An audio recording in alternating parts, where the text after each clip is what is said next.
दक्षिण में लिखी गई राम कथाओं में महर्षि कम्मन की राम कथा है इरावतारम, इराम अवतारम। उसमें बहुत अद्भुत प्रसंग है जो वाल्मीकि रामायण तुलसी रामायण में नहीं है। जब राम ने लंका विजय के लिए रामेश्वरम में शिवलिंग की स्थापना की, आपको पता होगी 12 ज्योतिर्लिंगों में है, वही रामेश्वरम जहां हमारी भारतीय वैज्ञानिक चेतना का बड़ा ऋषि एपीजे अब्दुल कलाम कब्र में आराम फरमा रहा है, वही रामेश्वरम। जब उन्होंने शिवलिंग की स्थापना की तो उन्होंने कहा कि आसपास कोई आचार्य ढूंढ के लाइए, कोई पुजारी, कोई ब्राह्मण ढूंढ के लाइए जो मेरा यज्ञ करा दे। तो जामवंत ने कहा कि महोदय, इस जंगल में समुद्र तट पर केवल पेड़ हैं, वनवासी हैं, हम में से तो किसी को पता नहीं है।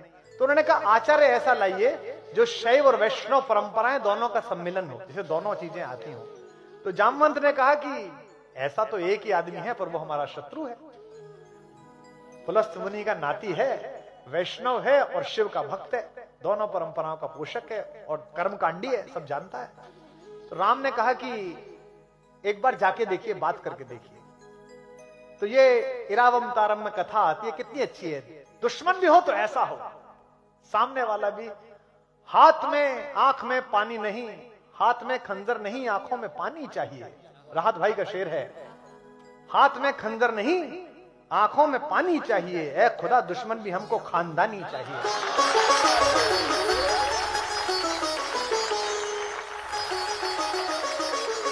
तो रावण जैसा आचार्य, जामवंत जब लंका पहुंचे राम के कहने पर, महर्षि कम्मन लिखते हैं कि यह बात रावण को पता चली कि जामवंत आए हैं। जामवंत उनके पितामह के दोस्त रह चुके हैं, तो उनको लगा कि मेरे बाबा के दोस्त हैं तो आदर करना चाहिए। उसने राक्षसों से कहा कि मेरे महल तक का रास्ता बताने के लिए उन्हें कष्ट ना हो, हर जगह राक्षस हाथ जोड़कर खड़े हो जाए और जिधर की तरफ इशारा कर दें उधर जामवंत चलें।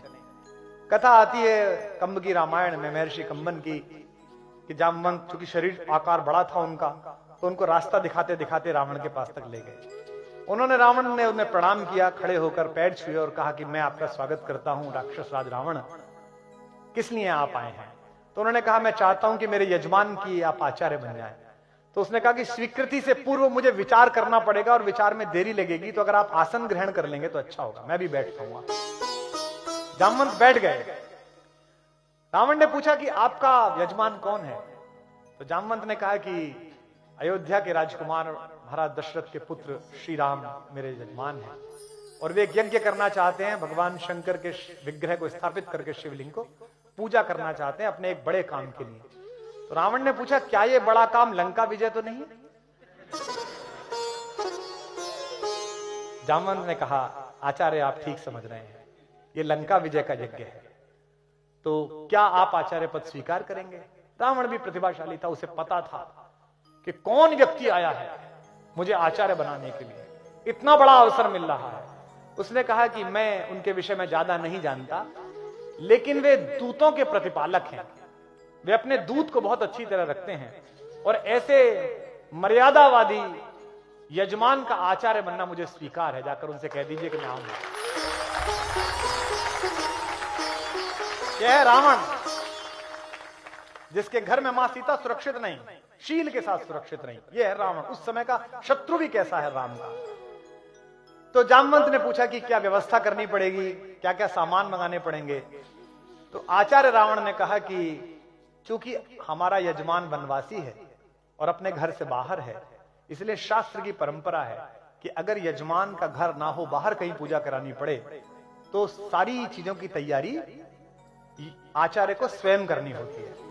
तो आप कह दीजिए अपने यजमान से कि वो केवल नहा धोकर स्नान करके व्रत के साथ तत्पर रहे, मैं सब चीजें कर दूंगा। अब उसने अपने लोगों को बुलाया और कहा कि भाई पूजा कराने के लिए जाना है, ये सब सामान तैयार करो। इसके बाद रावण एक रथ लेकर मां सीता के पास गया और सीता से उसने कहा कि समुद्र पार तुम्हारे पति और मेरे यजमान राम ने लंका विजय के लिए एक यज्ञ आयोजित किया है और मुझे उस यज्ञ के आचार्य के रूप में बुलाया है।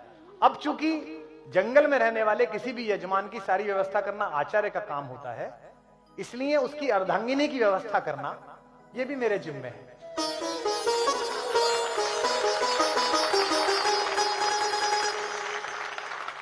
तो ये रथ खड़ा हुआ है, ये पुष्पक विमान है, तुम इसमें बैठ जाओ, लेकिन तुम ध्यान रखना वहां भी तुम मेरी ही सुरक्षा में हो, मेरी ही कैद में हो। और मैं आचार्य रावण तुमसे ये कहता हूं कि तुम मेरे यजमान की अर्धांगिनी के नाते, अर्ध यजमान के नाते इस पर बैठ जाना। कम्मन राम कथा में प्रसंग आता है कि यह सुनकर देवी सीता ने रावण को आचार्य कहकर प्रणाम किया, जो आज्ञा आचार्य। और अगली बात सुनिए, और उनके प्रणाम करने पर उसी रावण ने देवी सीता को अखंड सौभाग्यवती भव का आशीर्वाद दिया।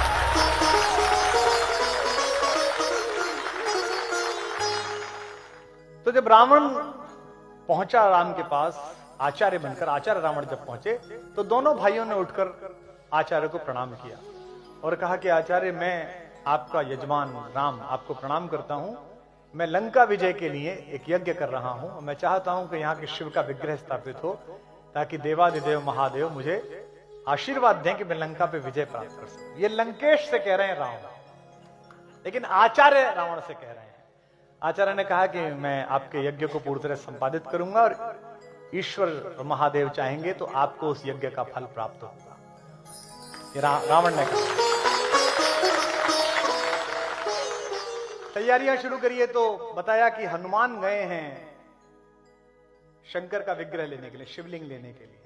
अब हनुमान गए हैं तो ये भी पता नहीं कि वो महादेव को डायरेक्ट लाएंगे या कोई शिवलिंग लेके आएंगे, क्योंकि हनुमान की तो इस चीज में एक्सपर्टीज है कि उन्हें दवाई मंगाने भेजो तो मेडिकल स्टोर ले आते हैं उठा के। तो आचार्य रावण ने कहा कि पूजा में देरी संभव नहीं है, मुहूर्त नहीं टल सकता, इसलिए आप बैठिए और आपकी धर्म पत्नी वे कहां है, उन्हें बुलाइए। तो राम ने कहा कि आचार्य, मेरी धर्म पत्नी तो उपस्थित नहीं है यहाँ पर, तो ऐसी कोई शास्त्रीय विधि हो जिसमें उनकी अनुपस्थिति में यह यज्ञ हो जाए। तो रावण ने कहा यह संभव नहीं है, केवल 3 प्रकार से इसकी अनुमति है। एक, या तो आप विधुर हो, आपकी पत्नी नहीं हो, दूसरे आप अविवाहित हो, आपका विवाह नहीं हुआ हो, और तीसरे आपकी पत्नी ने आपको त्याग दिया हो। क्या तीनों स्थितियां हैं? तो राम ने कहा तीनों स्थितियां तो नहीं है। अब राम ये कैसे कहें कि आप ही हैं उसके कारण, क्योंकि वे तो आचार्य हैं। तो जामवंत ने कहा कि आचार्य फिर इसकी क्या व्यवस्था है? तो उन्होंने कहा कि जब कोई यजमान जंगल में हो और उसके पास यज्ञ को पूरा करने के समस्त साधन ना हो, तो आचार्य की जिम्मेदारी होती है कि वो यज्ञ के साधन उपस्थित कराए। तो आप विभीषण को और अन्य अपने मित्रों को भेज दीजिए, मेरे यान में अर्ध यजमान सीता बैठी हुई है, उन्हें बुला लाइए यहां। ये इरारामावतारम में जो कम्मन के लाल रखी उसमें प्रसंग है। उसके बाद पूजन हुआ, विधिवत पूजन हुआ। मां सीता ने अपने हाथ से ही वो शिवलिंग स्थापित किया, जो आज भी वहां लंकेश्वर का शिवलिंग वहां पर मौजूद है, जिसके बारे में कहते हैं कि जब रामेश्वरम में कहते हैं कि जब हनुमान अपना शिवलिंग उठा लाए एक, और हनुमान ने कहा इसे हटाओ मैं भी लगाऊंगा, तो राम ने कहा कि जो लगाए लगने दो। जब हनुमान नहीं माने, कहा महाराज मैं तो लेके आया हूं। तो राम समझ गए कि इन्हें थोड़ा सा अपने बल पर अहंकार आ रहा है, तो राम ने कहा इसे हटा लो। और सुनते हैं कि पूरा हनुमान ने जोर लगाया, वो शिवलिंग नहीं हटा। इसलिए राम ने फिर वरदान दिया कि तुम्हारा शिवलिंग भी यहां उपस्थित रहेगा।